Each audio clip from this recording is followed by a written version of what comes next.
marote machuok miapachi.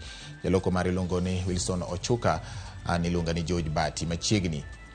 Gavana Meru Kawira Mwangaza othicho oko ya pisi kendo etielo marario. MCAs Meru gombolo mar thicho Gavana Kawira Mwangaza ya pisno kaitude gi ketho tieng aberio moriwo koda katio marach gomenda mag jopiny, tio marach gi teko kata mbi mar apis mare to kod dhi ataro gi chik mar od bura mar county kanyakla kodo.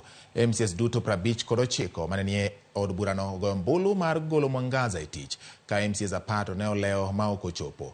Speaker Meru Ayub Bundi korone kod thuolo mar seche 48 mar chwalo report ne speaker mar od bura mar Senate Amason Kingi ne ikrok ne senators bende gombolo mar reso gavana kata goli apisi.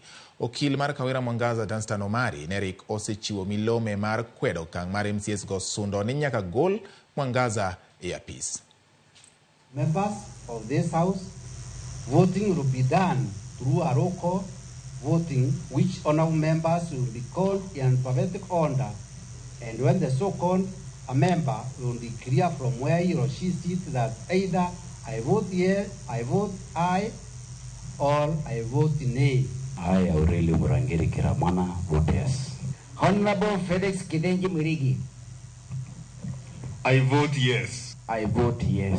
I now direct that the clerk reads out the result of the vote. In the House, we have 59 members. 59 have voted aye, nay, 0. Honorable members, the ayes have it, and the motion is passed. And the governor stands impeached by the County Assembly of Meru. Thank you.